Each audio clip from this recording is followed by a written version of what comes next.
All right, welcome back to the MovieBabble Podcast. This week you have myself and Nick. How are you doing, Nick? What's going? We got Spiderman talked about and the death of cinema ? But happy to be here.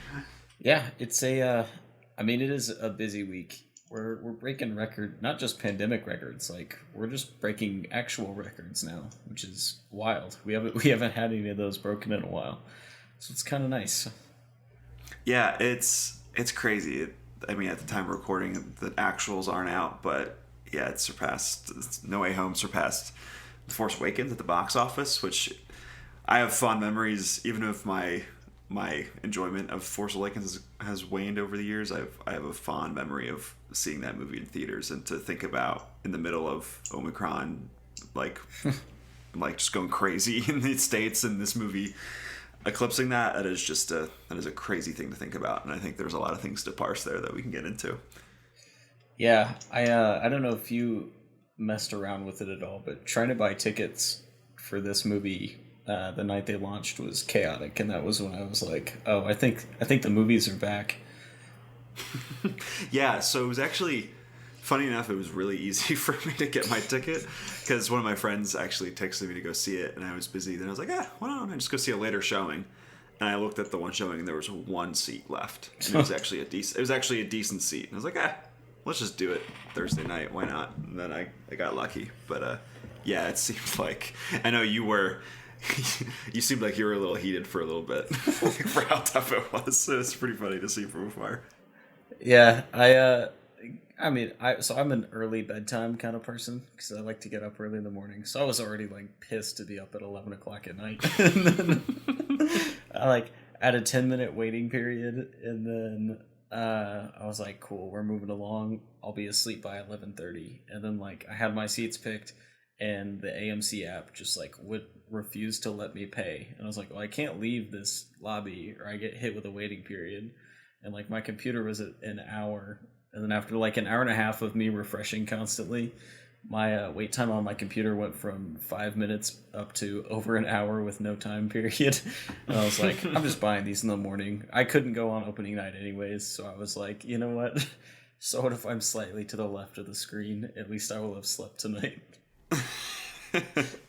Now we want exact symmetry in the cinema, or else you can't go.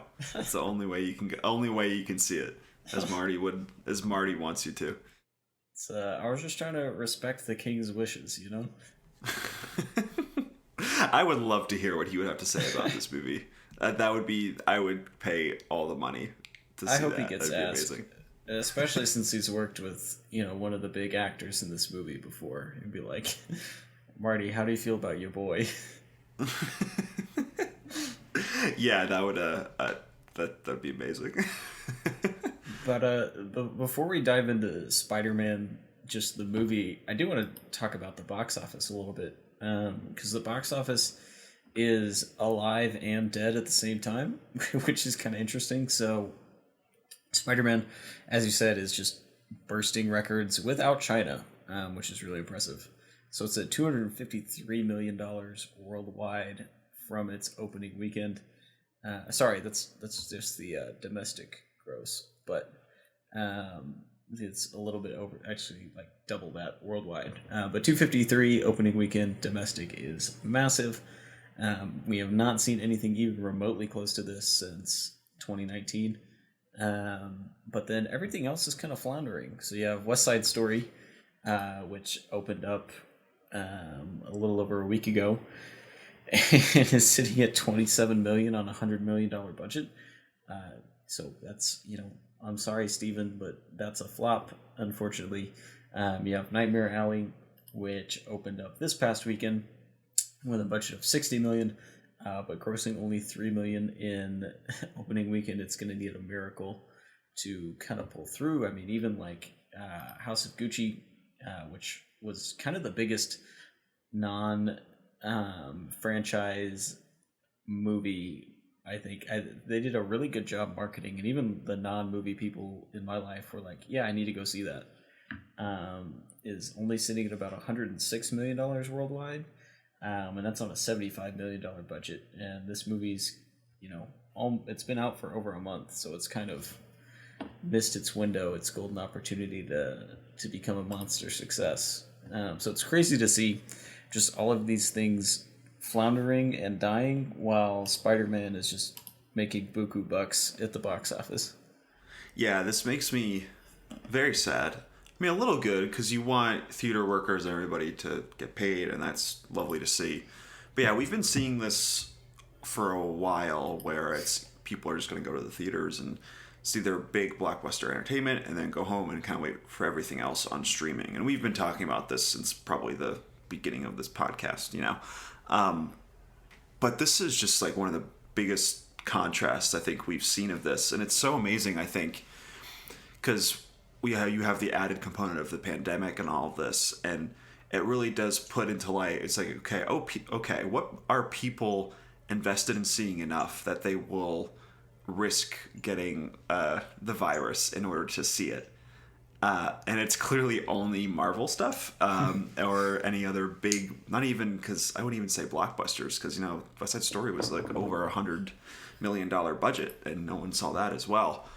But it's just amazing to see that how little care there is for other properties, or I think people they're weighing the risks of it and saying, I don't have to see this movie, so what's the point in risking getting sick or anything worse than that? I'd rather stay home. But with something with Spider-Man, you're like, that interest is not waned at all. Where you're like, I guess I have to go see it, and I'll mask up and go see it opening weekend. It is just that is such a crazy kind of thing to see. And yeah, that Nightmare Alley, it's the follow-up from Guillermo del Toro, who just won Best Picture for his last movie. And we can talk about how Disney has just not marketed that movie at all, because they inherited that from Fox in the merger. But yeah, that movie's doing nothing. And even that movie is a remake, so it's not this, it is not like this original story, the original adult story that's getting crushed. It's in its way, it's its own IP. But yeah, it's just seeing that difference there is just, it's a little disheartening, I'm not gonna lie. Yeah, it makes me long for the good old days of 2019, when something like Ford v Ferrari, that doesn't really have a pre-built audience, could have $100 million budget and still succeed at the box office. Yeah, just a bunch of dads liking cars going out to see that movie. But so I think we're definitely still feeling the effects of the pandemic, because even something like West Side Story, which, not only do you have Steven Spielberg, who is, one of the few directors that people who never watch movies are like, yeah, I know that guy, I love his movies, is barely pulling 25 mil after 2 weeks with a movie that was pretty heavily marketed. So I think we're definitely still seeing the pandemic side of things. But also, yeah, Disney has not been too kind to their Fox properties. So you look at Kingsman coming out this next week. Kingsman is going head to head with Spider-Man and The Matrix. And I could already tell you which of those two movies are going to do better. Kingsman, it's never been a mega hit franchise, because even the second one struggled a little bit compared to the first. But they haven't really been kind. Now, the one thing about Kingsman is it's had 2 years of trailers, but something like Nightmare Alley I don't even think that was on my radar until October. And I saw a trailer for it before something, and I was like, oh, this must be Del Toro's Pinocchio. And then, no, it's an actual movie. So I think that definitely plays into some of what we're seeing going on, is Disney just has so much on their slate that they're trying to get rid of. And this is pretty common just with entertainment in general. The new boss is going to, by default, hate the old boss's projects. That happens all the time in TV networks, where they just kill pilots and first season shows. And I think we're seeing just a much larger scale of that same kind of ego issue. Yeah, and there's no risk if you're the Disney executive, right? Because you didn't kind of oversee these projects. So if they fail, you can just say that was just Fox being dumb. I'm great. You should continue to pay my salary and kind of listen to what I have to say, right? There's really just, we'll just throw it in theaters and see what happens. Last Duel at over $100 million budget, whatever. Throw it in the theaters. Don't market it. Just see what happens. And if not, it's a tax write-off, right? So it's just, yeah, it's kind of like the fear that I've had for a while with the monopolization of distributors, where Disney can kind of do whatever they want with these movies. And, you know, for me, who tries to see as much as possible, in the end, it's not the biggest deal in the world, right? Because I'm going to seek out things like The Last Duel and see them eventually. I still haven't seen it yet, but wow, hoping to rectify that. Yeah, really. But I will see it. I was there day one.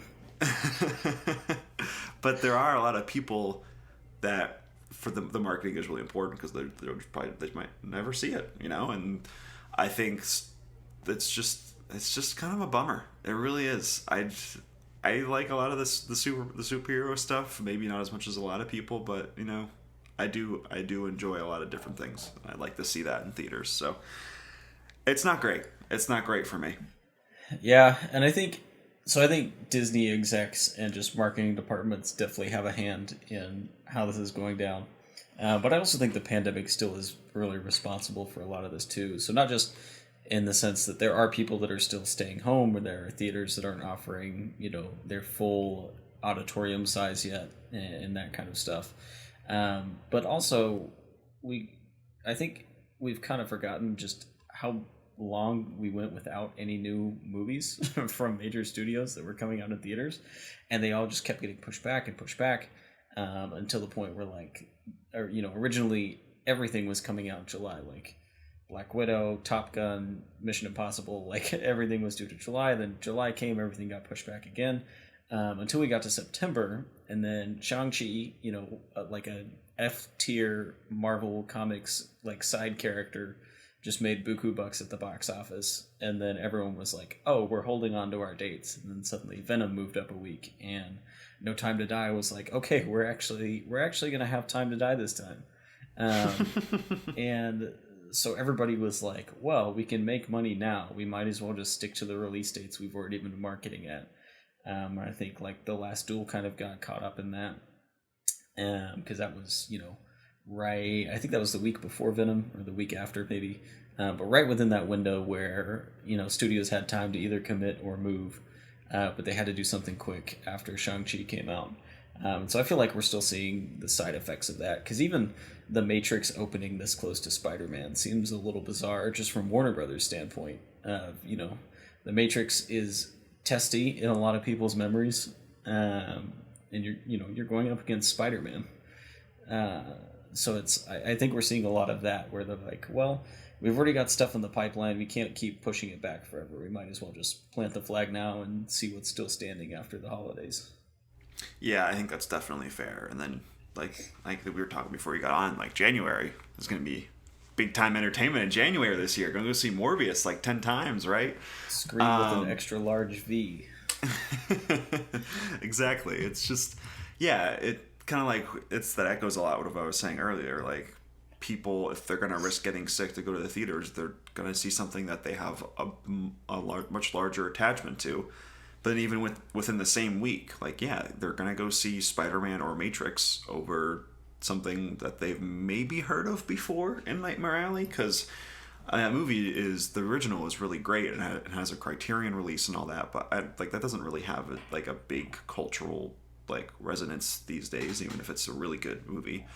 It's like they're just going to go see that. Like, it's just obvious. Like, they're probably going to go once and go see the thing that they know. So it really does. It just, all of these things are just not helping the little guy once again. So it's just, I don't know. It makes me sad. All right. Well, you ready to get into the big one? Sure. So, Spiderman, Spider-Man No Way Home, the end of the first Holland Watts trilogy, finally released. And man, do they churn these Spider-Man flicks out like clockwork. Just every 2 years, even in the middle of a pandemic, Sony's got to keep them coming. So it's finally here. You know, this movie, I don't know if this one was ever heavily pushed back. I know originally it was slated for this summer, because Sony is really good about cranking stuff out on a 2-year timeline. but it got pushed back into the traditional Star Wars spot. So it'll have a killer weekend next weekend as well. But it is here, and I'm going to be honest, this movie kind of sucks. The biggest Spider-Man fan I know hates this movie. Yeah, and we should say that we're going to go full spoilers off the bat on this. Yeah, I honestly don't know how you I don't know how you talk about this movie without talking about spoilers, other than just being like, it sucks or it's fine. So there you go. If you don't want to listen to us spoil this movie, go, I don't know, watch the movie or go for a walk or something. I don't know. Don't listen to this podcast. Better yet, go watch Nightmare Alley. Yeah, they need your, well, I would say they need your money, but that's just going to go to Disney, so maybe not. But watch it if you want. I don't know. I don't care. But yeah, you felt, it's funny because you felt more strongly about this movie than I did. I actually liked it a little bit. I've since waned since I've seen it. But yeah, I think when you look at this movie kind of wrapped into what it kind of means for the box office and its importance in that respect, that soured me a little bit on how I feel about this movie. But I can't deny that there was a part of me, the little kid in me, who sees, when they see three Spidermen on screen, like, I was like, that's pretty cool. They're all web slinging together. Like, I can't help myself in that respect. So we'll get into more specifics, but I had a decent sugar high watching this movie. I enjoyed myself while I watched it. I don't know if it was good for me. It definitely wasn't good for me, but I had fun nonetheless. The candy bar is good now and then. I was really excited for this going into it, especially given the rumors that Tobey Maguire was going to make his 7-year-long hiatus come to an end in order to return to Spider-Man. And like, I was hyped for it. I couldn't see it opening night because I was out of town. I was like, all right, I just gotta avoid the internet for 3 days. And then finally got to see it yesterday afternoon, Saturday, so I, like, 2 days later, and was just walking out of it, and I was like, I can't dislike this movie, can I? And then just as I let it sit on me all night, I was like, no, this movie actually really sucks. Like, I don't like this movie at all. I haven't felt this way about a movie since Rise of Skywalker. Because kind of like you said, like, Spider-Man's very important to me, just like Star Wars is. Now, I will say that when Rise of Skywalker came out, I actually went to bed angry. Like, I was so pissed at how bad that movie was. So this one's not quite that level, but there's a lot of very hollow fan service and callbacks and very J.J. Abrams-esque, hey, remember this thing you like? Moments that just irritated the hell out of me with No Way Home. Yeah, there's a few things in here, like the I'm a scientist myself thing. There's a lot of tip of the caps to all the Spider-Man memes that have become super popular. And I was like, yeah, that's kind of cute. But then they did it for, like, all of them. Like, there's the one part where they're in the laboratory and Ned says, like, hey, Peter. And they all just, like, start pointing at each other. And it's like, oh, okay, I get it. They're doing the meme and all that.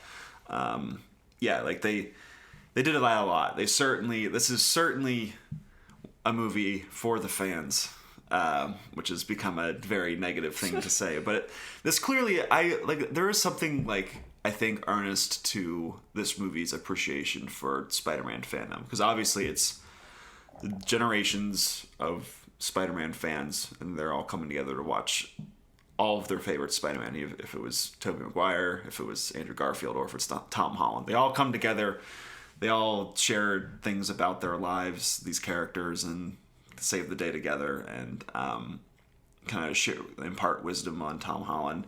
And there's stuff that's really sweet about this movie in that sense, because you can, the main reason I like this movie is it's kind of just one big therapy session for all these characters. You can look at it, and this might sound weird because this is a silly Marvel movie where people are swinging around on webs, but you can kind of look at it as one big allegory for prisoners, like they're getting back into just regular life, where kind of bringing them back into like accepting that their previous faults and giving them second chances and allowing them to live their lives and bringing them back into the fold and allowing them just to live and do what they please again. And then there's something about like the inherent goodness of all people that they have that I think that Tom Holland is grappling with a lot in this movie as Spider-Man, where even you have the Green Goblin who kills May, and I guess we'll talk more about that in depth, but he's really struggling with if people are inherently good or not, or if they deserve another chance, even if they've failed so hard before. And I think the movie ultimately has a very positive outlook on that, even for as hard as it might be to accept some people for who they are. So I quite like that little meta piece of it and when I watched it. But yeah, some of the fan service, it does get very, very tough to watch at times. I'm not gonna fight you on that one. Yeah, my enjoyment of this movie peaked when I heard the flugelhorns kick in and play the little Doc Ock motif the first time you see him off on the bridge. And I was like, all right, that's a cool moment of fan service. Like, just to have that little, like, 2-second blip of the horns coming in from his theme. And then once Norman Osborn winks at the camera and is like, I am something of a scientist myself. That was where I was like, no. And then most of the movie, especially when it comes to the humor, just feels like those things you see on Reddit where they like force a robot to watch every Spider-Man movie and then like just sit on Raimi memes for an hour, and it was like, here's our script. And so you have just almost every line of dialogue, specifically from Tobey Maguire and Doc Ock, just has a really, really cheap reference to something from the Raimi trilogy. And so there's like a moment where, they're on the Statue of Liberty and Tobey Maguire's like, my back, which, is a famous scene in that movie. And Tobey Maguire's, the reason he almost got replaced by Jake Gyllenhaal in Spider-Man 2.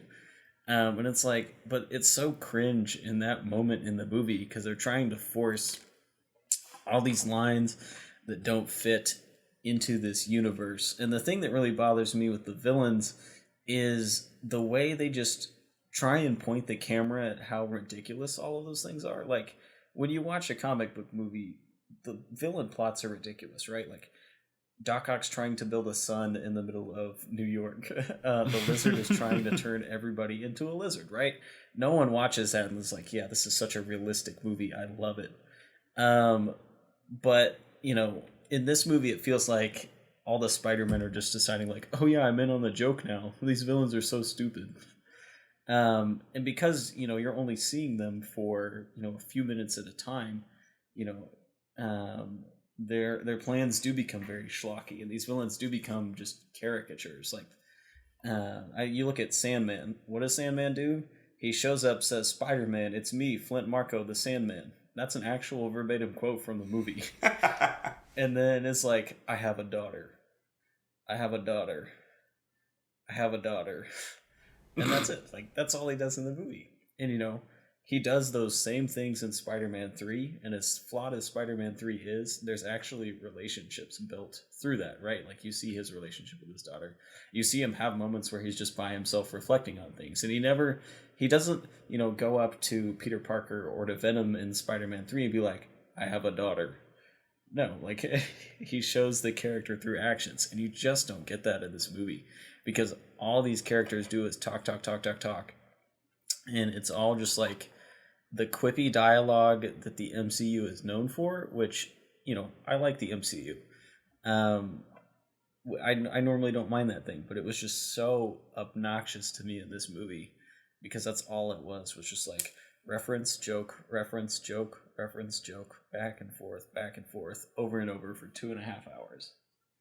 Yeah, there are so many callbacks in this movie. I think it ultimately gets to a place where I'm not applauding the movie, but I'm not overly angry at it because the way I look at it, the third act of this movie is very much a riff on like previous iterations of the character. Like this time, Andrew Garfield Spider-Man saves MJ, or Gwen in the Spider-Man 2, but he saves her. You have the My Back thing. You have all these remixes of things that happen. They talk about how like one of the other Spider-Man killed his best friend, and then Ned is like, I hope you don't kill me, like, but in the end, it gets to a point, and then you have Tom Holland with the glider, the Green Goblin glider, and he ultimately decides not to act on his anger. And I think the ultimate point is that because all of these universes do have their similarities in ways, even though they are different, but they are connected in a lot of ways,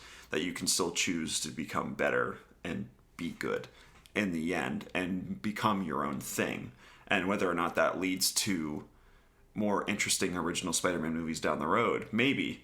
But I think it does lead, I think, the Tom Holland character to make an interesting choice at the end, obviously, because he chooses not to be remembered by everybody. And I hope that it becomes a really interesting plot point for the next movie, because I think Amy Pascal said they're going to try to make as many Spider-Man movies as Tom Holland wants to make. So we're getting more of these. But yeah, I think that ultimately, maybe does that set up a better movie than the movie we got? Probably, in the end. But ultimately, I think it does serve the idea of what this story is, that it's whatever the past is for any of these individuals, you can choose to do better, and we can choose to accept you for it. And I think that there's something very human about that in the end. But at the same time, that sounds pretty artsy-fartsy when you see Willem Dafoe just cackling on screen, which he is great, by the way. I love Willem Dafoe. But, like, there is so many, like, obviously schlocky superhero stuff in here that will make your skin crawl a little bit. But I do think I think John Watts, the best parts of his Spider-Man movies are when, like, Tom Holland and Zendaya and Ned just kind of get to hang out and be humans for a second. Because when there's, like, action going on, all they're doing is quipping, like you said before, right? Just quips after quips, and then that's the action sequence is over. But, when they actually get to, like, hang out in the donut shop and talk to each other, like, it's really nice. And obviously, like, Zendaya is one of the best young actresses we have. I think Tom Holland actually showed he, like, impressed me a little bit with some of the emotional depth that he got to acting wise in this movie. And Jacob Batalon, I just really love. He's just a lovely actor. Ned. Yeah, he's just great. So when they actually get to just talk to each other, it's really sweet. And I think the last, like, 15 minutes of this movie, where Tom Holland goes back into the donut shop, he has, like, the whole note recited to himself that he's gonna say to MJ to get her to remember him, and he decides not to, and they have, like, this really sweet silent moment. It was like, wow, like, in all this clutter and, like, 10 villains that were in this movie, we have this one really silent moment that was really touching in the end. So I kind of wish, obviously this is a $300 million movie, we're not gonna get a whole movie full of that, but I wish there were a few little more beats of that, because I do like those smaller character moments, because there are some of them in the clutter here that I really like. But yeah, I just wish there was more of them. Yeah, and I'm going to echo that, because I think the first 30 minutes of this movie before Doctor Strange shows up is actually pretty solid. Like, especially that scene where they first go to high school, which not only is really funny because Hannibal Buress is just being Hannibal Buress. Yeah, JB Smoove too. Yeah. It's great. Yeah, Martin Starr. It's really funny. Because those two weren't in, like, they haven't shared a Spider-Man movie yet, because Hannibal was in the first one and JB was in the second one. So it was nice to see them just, like, bouncing off of each other for this little, like, 2-minute scene. But, like, all of the real world pressure and just the high school stakes of, like, how do you go to math class? Well, everyone thinks you're a war criminal. And it sets up these really interesting things that follow straight off the tail of Far From Home, which, unfortunately, we don't really get to see, because then Daredevil shows up and lawyer magics things, and then all of a sudden nobody's in trouble anymore. They just can't get into college. And then, Doctor Strange shows up.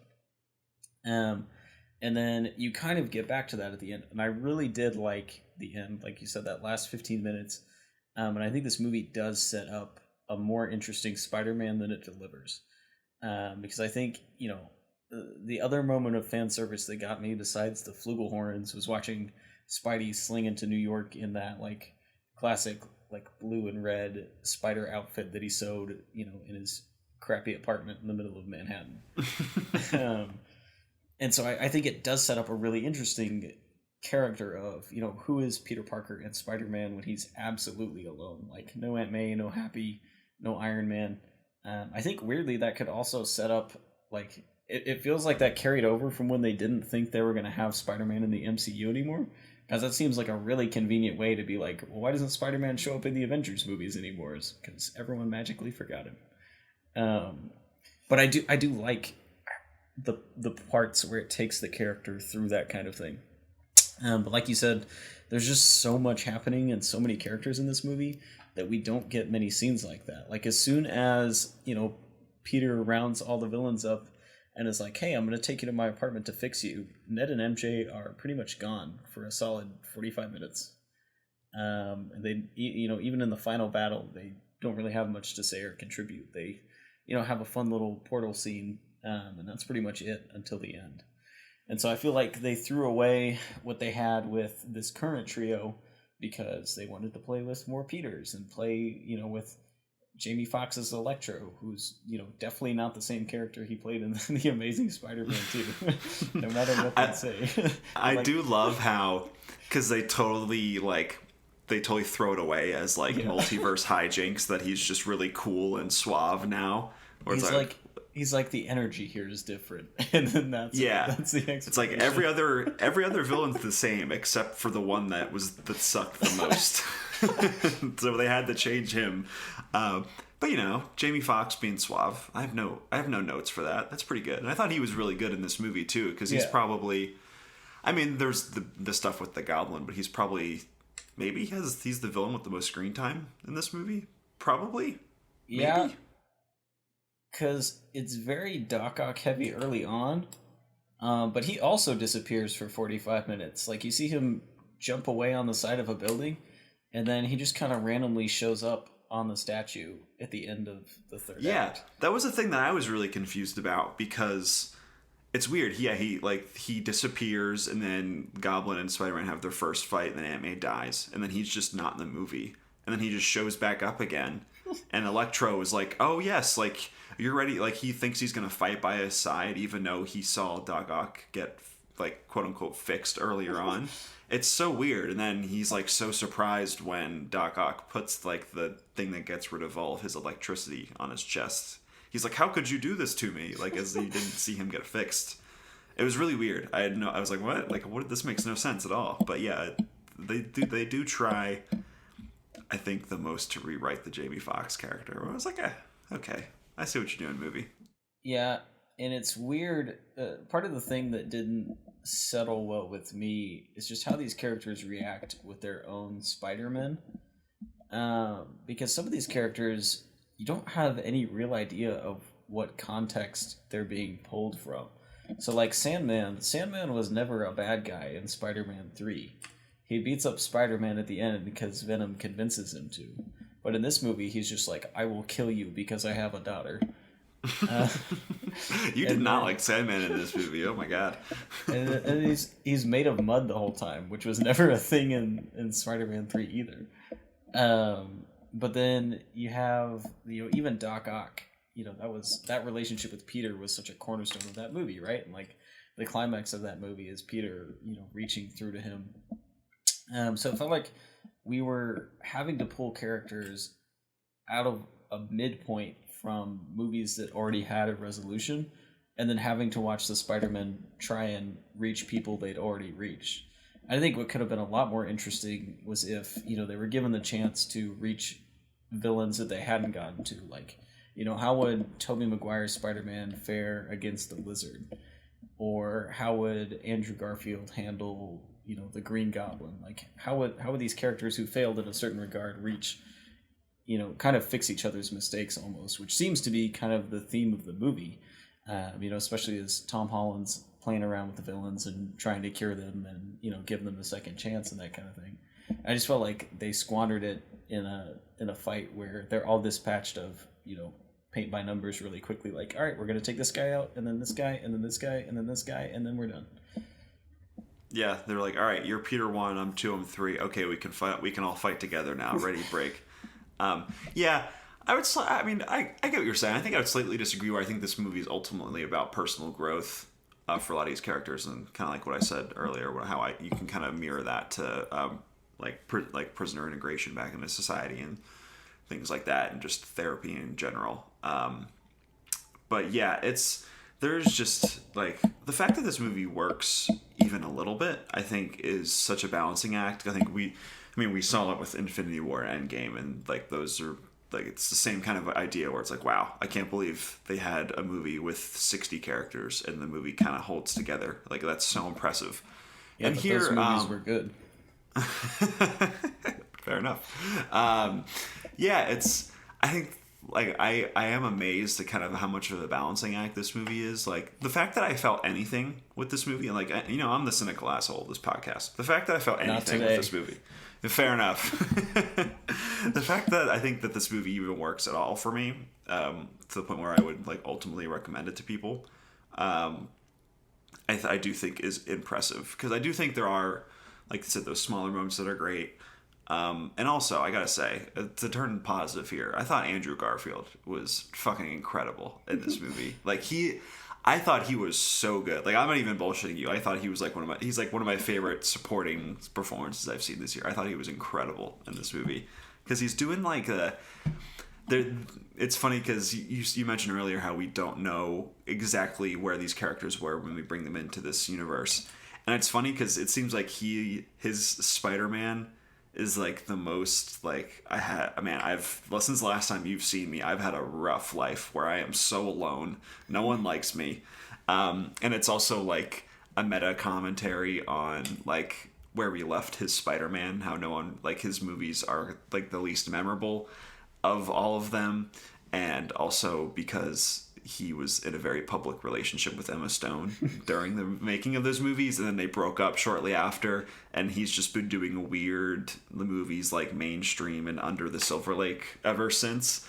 And so it's him like grappling with his public persona as well. It's so good. I love it. He's bringing his weird twitchy theater kid energy to the movie. He's hilarious. His jokes all worked for me. I think because he's just such a good actor. It's just because he's by far the best actor of the 3 Spider-Man, I think, in general. Yeah, so there's no contest there. Yeah, so it's just like he's just there. He is probably given nothing on the page, but he is delivering so much. Like the part where he first comes in from his portal and they're making him crawl across like the ceiling, like, is really funny, and all of his jokes are really good, and his line deliveries are really good. Yeah, I just thought he was just fucking amazing in this movie. I loved him. I really, really loved him. Yeah, and this is something I didn't expect, as Andrew Garfield is typically my least favorite Spider-Man, but I think he was actually my favorite Spider-Man in this movie. Probably, just because he does get that. I mean, he does have that Bella Swan, like, twitchy high schooler energy to his performance. But it's so good. He does it, like, he is so good at that. I don't know what it is, and I think he's developed it more since he's taken on more bizarre roles in the aftermath of like the fallout from Spider-Man. Like, he's become more twitchy. Like, if you watch something like Tick Tick Boom, which is a movie I don't really like, but I think he's interesting in it, he is just twitching all over the place and just trying, like, just doing all this crazy stuff. And that has like gone back into his Spider-Man persona, but now he's being like, he's able to like quip and actually be like fun and handsome again. Like, he's not letting himself do that in his other movies, so it works. It's a crazy blend, but it all works together. Yeah, so I really enjoyed his stuff in the film, and I think even like that spiderweb scene you're talking about is very much something that like his character would do in the Amazing Spider-Man movies. Like, it's the same, just like weird crawling on top of the ceiling kind of energy that his character had in those movies. But my real disappointment was with Tobey Maguire. Like, if you had told me a year ago that I'd get to see, some kind of, even if it, hardly follows Spider-Man 3 up at all, some kind of return to that franchise, I would have been like, you gotta be kidding me. I will kill someone for this. but to me, it didn't feel like Sam Raimi and Tobey Maguire's Spider-Man coming back to the screen. It felt like the actor Tobey Maguire playing a different Spider-Man, who just happens to have the same backstory. And it just the really dopey, lovesick Peter Parker that's so much a staple of those movies didn't come. It was just like a really awkward older Spider-Man. And again, you have no idea like where this character is coming from. Obviously, he's quite a bit older because he very much looks like a 40-year-old Spider-Man and not the 30-year-old teenager that he was the last time. Yeah, the youth pastor joke was pretty good that they threw in for his appearance. That one was really funny. That one, and I think I really like when he steps up and he and Andrew get into that little like spider off, where they're like like copying each other's flips, and like they end up he shoots his web shooter, which I thought was like a clever way to hide a joke that'll come 20 minutes down the line. But I didn't get the same love for that Spider-Man. To me, it felt like a different character. Just that energy, that sentimentality to that generation of Peter Parker just never showed up in this movie for me. Yeah, I thought Tobey Maguire was bad in this movie. Hate to say it. He was just like, he hasn't acted in 7 years, right? Like, his last movie was Pawn Sacrifice. Don't forget Boss Baby. Yeah, well, fair. He's a voice actor. Yeah, so he just hasn't acted. He's older. He just looks like a dad, and he's just been out gambling. That's Player X, right? Because he's Player X from Molly's Game, just out there gambling, taking everybody's money in Hollywood.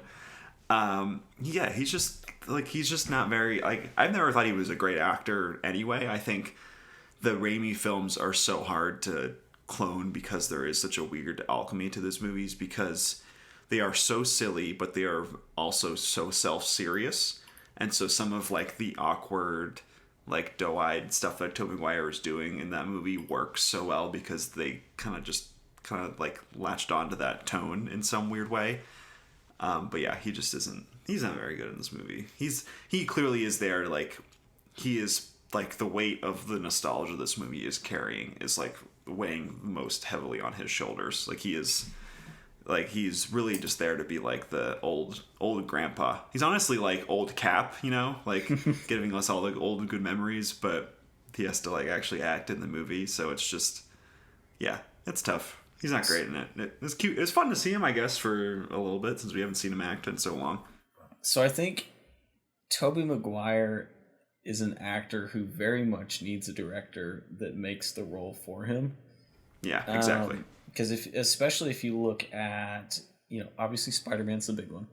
But if you look at like some of his earlier work, like Pleasantville and The Cider House Rules are, I think, two really strong performances for what they are for him. And he does a really good job because you very much feel like they're writing this dopey teenage character for him. And right. I think part of it is, he can't pull off being a dopey teenager anymore. Now he has to be a dopey adult. So I'll be interested to see how he does in Babylon, because that's number one most anticipated for 2022. Damien Chazelle coming back hot off of First Man. I guess it was like 4 years ago at that point, but yeah, and also First Man didn't do so well. But it's good. It's a really good movie. Cold off of First Man, Damien Chazelle, Tobey Maguire. So I was really excited to see him return for this movie, but the Spider-Man that I fell in love with as a kid just didn't show up. Yeah, and it's really hard to expect that, with all the different stuff that's going on in this movie. Yeah, it's just, I don't know. I latch onto a few small moments in this movie. Like, I think the moment where Tom Holland's Spider-Man, his Spidey sense goes off when he's fixing all of them, and you're just like, he's just like walking around, his eyes are wide, and like there's like a droning sound, and all of a sudden he realizes that the Goblin personality has come out of Willem Dafoe. I thought that scene was really good and really well done, and one of like the few moments of actual tension in this movie, because it's a Marvel movie, fight the bad guys in the end, it all works out one way or another. With that in that scene, I was like, I have no idea what's going to happen here. Anything can happen, and then like that shoe drops, and then Willem Dafoe gets to be amazing, just a national treasure, Willem Dafoe. So I love that. I love all their like little moments between Zendaya and Tom Holland showing off their real life chemistry on screen, since they're dating now, I guess, right? And then stuff with Andrew Garfield. I just fucking man, love that guy. It's just, and then even like stuff we haven't really talked about Benedict Cumberbatch at all, which is interesting. Oh, yeah, he is in this movie. Yeah, it's funny because in the trailer it makes it look like he really fucked up the spell. Well, he does in the movie as well, but it's funny in the actual movie where it's like all this stuff until it becomes like a real issue in the end. He's like, wow, like Spider-Man just kind of ruined my afternoon. Yeah. I'm just angry. I'm just trying to drink coffee over here, and but he just ruined like my afternoon. I'm so sick of this. So I thought that was like kind of a fun touch where it's like all of this is beneath him until at the end where he's like, oh shit, the universe might implode. But up until that point, he's like, I can't even deal with you people. Like, get away from me. I thought that was pretty fun too. And also that they let in a big snowstorm from like Siberia through one of the portals. I thought that was really funny. It made me sad though, because Wong has to die now. Because Wong is Sorcerer Supreme, so he's definitely going to get the axe in Doctor Strange 2. Well, yeah, so I mean, if Stephen Strange could be the Sorcerer Supreme again. Yeah, it's unfortunately the rules of celebrity, right? Like Benedict Wong is more likely to die in a movie than Benedict Cumberbatch, right? That's just kind of it sucks to say. That's kind of how it works. He could have been the funny sidekick, but now that he's the higher up, he has to die. Yeah, I don't know. But anything else to say about this movie? Lots of things. No, I do want to talk about Aunt May, before we kind of wrap up on No Way Home. I felt absolutely nothing when Aunt May died, because for the past 5 years she has been the butt of hot aunt jokes, and she's never really, especially in Far From Home, which she's hardly in, had a moment to be Aunt May. So you kind of look back at Rosemary Harris and even Sally Field, they both in their own way have these really good just ball-breaking scenes with Peter, where they kind of call him on whatever nonsense he's doing because of his double life, even if they don't understand it. Or like, there's a really tender scene in Spider-Man 2 where Peter is like finally confesses that he got Uncle Ben killed. And even in the Amazing Spider-Man movies, Aunt May just like doesn't put up with anything Peter does. And she really puts him in his place and gives him perspective on Uncle Ben dying and on George Stacy dying and on Gwen Stacy dying. And Marissa Tomei's Aunt May never got that. She has like a very brief like hug with Spider-Man at Homecoming, before he transitions back to Iron Man's approval. But she's never been more than just kind of an eye candy joke. And so the one time she finally gets, a moment to contribute and to be kind of that Uncle Ben-esque character is after she's been stabbed and then falls over dead and then gets back up, delivers a monologue, and falls over dead again. And for me, that was where I really was like, no, I think this movie actually sucks. Because, you look at, like, the MCU's never been good at deaths, let's be honest. The only deaths that have any real weight to them are weirdly Thor's mom in The Dark World, because the score is just really good at that point, and then Tony Stark, because I think like that death obviously meant a lot, within the context of that movie. But I just felt nothing while this was going on. Oh, I'm going to add Yondu to that list, because that was a really moving part of Guardians 2 as well. Yeah, I definitely agree with you where, Aunt May really hasn't had much to do in a lot of these movies. Like Sally Field, I thought it was really good in the Amazing Spider-Man movies. She gets a lot of chances to actually just, talk to Andrew Garfield and act, I felt a little more in this scene. I think mostly just because I love Marissa Tomei whenever she shows up in a movie, and she can give you so much more than like what is written for the character.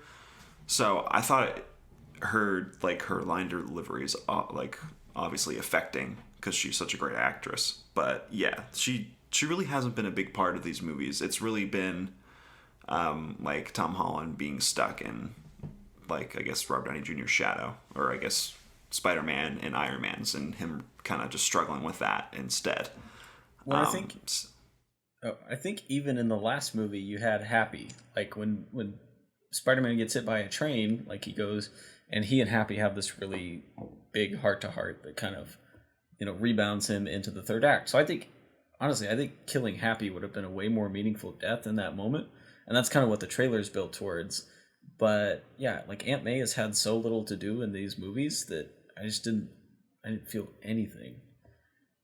Yeah, I think my favorite things with Spider-Man in general are the smaller moments, and the character lends itself to that because he's just a kid going to school.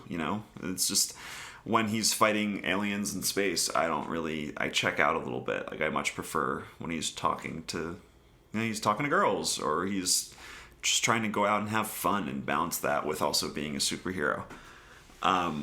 So I kind of just wish there were a few more moments of that in there, and I think that lends itself to having more interactions with Aunt May and having that interaction make more sense. But yeah, I don't know. It didn't quite work on me as well as I wanted it to either. Yeah, and I mean, kind of touching on that point, that is what makes me excited for what they do next, because they've effectively stripped Spider-Man of magicians and going to space and Stark technology and drones. And he's just a kid, broke, running around New York in a spandex outfit that he made himself again. Which I think really takes us back to the heart of what makes that character work. And I'm curious to see, what do they carry over from this trilogy, because, now that we're moving into a new trilogy, we're going to be moving into new contracts. So do Zendaya and Jacob Batalon come over again? Or do we explore more of the character? Do we, they teased a lot of villains in the sky constellations. I couldn't figure out what those were. I think one of them was Rhino, right? Rhino was there, Kraven the Hunter was there, Scorpion was there, Black Cat. If I paused the movie, I could probably tell you every single person that was in the sky. But I'm sure someone out there is. There's probably a Screen Rant article about that already made or something.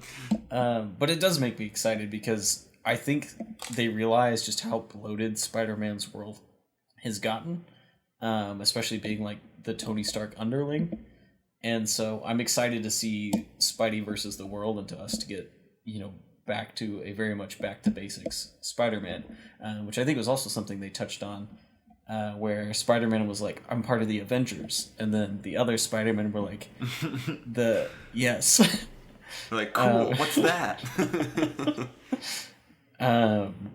So I did like that. And then before we wrap up Spider-Man, quick side note, that first post-credit scene, thoughts? Yeah, well, I guess that's where we're going next, right? I mean, we're gonna have Venom, probably, or the MCU's version of Venom. I was kind of bummed that Tom Hardy did at least show up and bring his weird Venom energy to one of these scenes. So that was kind of a shame. Also, why does the one piece of Venom stay behind? That doesn't really make sense. How does that work? Magic. Yeah, because more movies, right? For a brief second, when Andrew Garfield's in that alley in the portal and starts running, I thought that was going to be Venom leaping through. I'd be like, oh, that'd be such a good twist. Or, here's this other Spider-Man, and then Tom Hardy's Venom just pops in. But no. Yeah. I hope, kind of what you were saying, I do hope this makes, that gives them the opportunity to make a more street-bound Spider-Man movie next. Do I think they will do that? Probably not. They'll probably have some scene where Spider-Man says something that says a certain word, and that keys in all these memories for Zendaya and all the other people, and then they get back to doing whatever they were doing before. But yeah, I think honestly one of my favorite moments in all of the Spider-Man movies has been in, funny enough, Amazing Spider-Man 2, which is probably the worst one, but the one scene where Spider-Man just walks home the kid who had his science project broken. He just walks him home and makes sure he's safe and just talking to him and making him feel good. It's like one of the few like really emotional human moments in these movies that it really worked for me. Well, I guess that's not true because the Raimi movies are fun. But yeah, I just love that moment. And I think while I'm still kind of like in a wait and see mode to see like how good of an actor Tom Holland truly is, like I do think he would work amazing in those moments where he gets to just kind of be like I said, the friendly neighborhood Spider-Man. So I hope it kind of goes back to its roots a little bit in that sense. But do I think it will? Probably not. They'll probably do something else instead and make me sad inside. And then at that point, I'll probably go back at this conversation and be like, wow, I should have been harder on it because it didn't amount to anything. Because we just go on the hamster wheel again and again. They get you a little excited for the next one, and that's it. Then you keep coming back and giving them money. So yeah, there we are. I was disappointed that they blipped Venom into the universe just to blip him back out. But I also thought that scene was really funny. Like, that was the funniest part of the movie for me, was just Tom Hardy trying to wrap his head around, like, Thanos and the Avengers and Iron Man and all that. And I was like, you know what? That would be really, like, weird, especially for these other Spider-Men who it was just them. So I had a lot of fun with that scene. But I was like, oh, I guess we won't get to see him play in the sandbox until they blip him back. Yeah, like Venom 2 is the best like gay love story of 2021. That movie is so stupid and I love it, and I love Tom Hardy just being weird and just taking all of Sony's money and making weird stuff, and the end credits have a Tom Hardy rap song in it, and it's so stupid. So I would have that kind of energy is just probably too unhinged for Marvel to make it work. Honestly, like let him. Honestly, I kind of just want him to be over and do his weird Sony thing, and those movies will be terrible, but I'll love them all so much. But yeah, it did feel like kind of a cheat because Venom 2 really seemed like he was going to be a big part in this movie, but guess not. Nah, he's in his own little world. Yeah, he's going to go hang around with Jared Leto, I guess.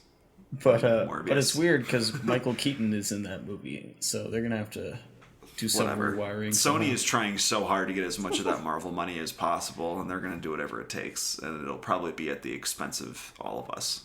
But I don't know. Well, I guess we'll deal with it when it comes. So before we wrap up, let's go ahead and talk Nightmare Alley. So like I said earlier, the first trailer, I thought this was Guillermo del Toro's Pinocchio for Disney Plus, and then I was like, no, this is a whole movie. This looks way too hardcore to be a Pinocchio movie for Disney Plus. So I have not seen the original, but the trailer really sold me on it. And I mean, I generally really like everything Guillermo del Toro does. Not all of his movies are just A+ winners for me, but I have never not enjoyed a Del Toro movie. So this was sitting on my most anticipated for the rest of the year list. I do want to catch the original at some point, but I know you got a chance to check it out, right? Yeah, so the original is on the Criterion Collection. Can't recommend it enough. Really good movie, really good noir. I was interested to see what Del Toro would do with this movie, because I think the big thing that he was kind of signaling is like there's going to be no fantastical elements in this movie, because it's the running theme through all of his movies is there are monsters in them, but the real monsters are the humans you met along the way, I guess is the way to frame it. And in this one, there's no monsters. Well, there are monsters, but they're just all the humans. Everyone's terrible in this movie. Everyone's horrible, and it really does mirror the cynicism of a lot of the noir movies from the 40s and 50s, and coming out of the current, during the war, and also the post-war sentiments of the time, where everyone just kind of hates everybody, and everyone's just awful and looking to one-up each other. And that's a lot of what this movie is exploring, and it certainly is a full movie, as you said before. It's 2 hours and 30 minutes. It's really long. The original movie is like an hour and 40 minutes. It's a little sidebar. It's funny to see when we talk about noir movies as these big sprawling things, like the Batman gonna go full noir, 3-hour movie, but when all the like the Maltese Falcon, all those movies are an hour and a half. Just something to think about. I thought that was always funny.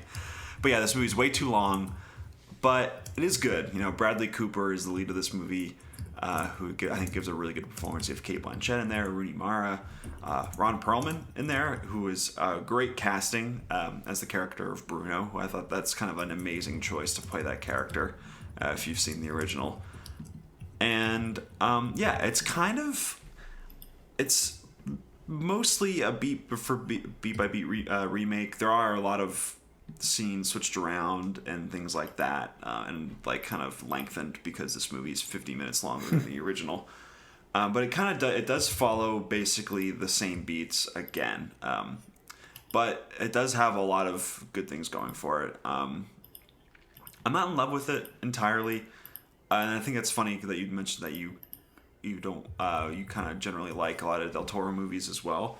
And that's kind of how I feel, but I honestly take a more negative approach to it because there's so much that I love about his movies, but I never quite get there with any of them. Mm-hmm. Like I think The Shape of Water is pretty good, but I don't love it. Honestly, I don't think I've fallen in love with any of his English language movies for whatever reason. There's always something missing with all of them. I think there's something missing with this one too, where I think the original ultimately is a more cohesively told story, and I think this movie also has like a Tim Burton-esque digital photography look to it that I think it looks pretty, but then it kind of gets into that weird freak show glossy thing that Tim Burton has really kind of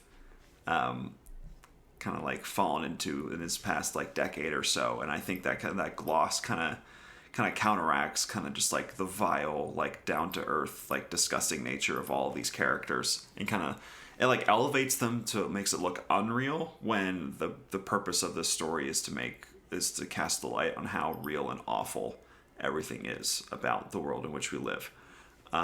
So that part didn't necessarily work for me, but it's a good movie, you know. It's a lot of really good actors. Willem Dafoe's in this one too.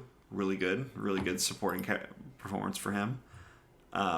It's a lot of really good actors getting to act and just talk to each other and possibly be sexually attracted to each other, or it's really good. There's a lot of really good performances. Bradley Cooper is one of his best performances. Would recommend it if you could see it, but you probably can't because it's been taken up by Spiderman showings. Yeah. I'm desperately hoping that they carry it for at least another week so I can have more AMC passes to go see it. Yeah, it's worthwhile, I would say, in the end. I think the ending of this movie, I'll keep spoilers out of this because, you know, no one's really seen this movie, so give them a chance. But the ending of this movie is really good. And I think most of that is because the original ending is so amazing. And kind of just like it's like a perfect screenwriting like trick. It's everything mirrors everything else, and you kind of in that it displays just how like much this person's fallen in the end, and it's really good. And the ending of this new one kind of follows in that footsteps and makes it a little different, but also just the same kind of gut punch in the end, and just makes it feel like shit. So you know, if you want to feel bad for 2.5 hours, this is the movie for you. Nice. So yeah, I can see why it's a tough sell in a lot of ways, but you know, it's really good actors actually getting to kind of say dialogue and not have to punch things. So yeah, there are positives in that respect. It's just a shame that it wasn't marketed a whole lot because I didn't think I knew about it until October. And it was just the one trailer that I would occasionally see. Actually, I think it might have been The Last Duel was the first time I saw this trailer. So I had to go see a movie that no one was seeing to go learn about a movie that nobody was seeing. Yeah, it's kind of a tough one too, because like I said, it's not a feel-good movie. Everyone in this movie is awful, and that's the point of the movie. So it's kind of a very tough sell, I think, to a general audience member. Because there's that old adage where it's like, people are losing all day when they come home and watch a movie, they just want to win, that kind of thing, where it's a tough sell for a lot of people to just sit down and just bathe in the filth of humanity that a lot of the movies try to explore. And coincidentally, those are a lot of the movies I like, so I don't know what that says about me.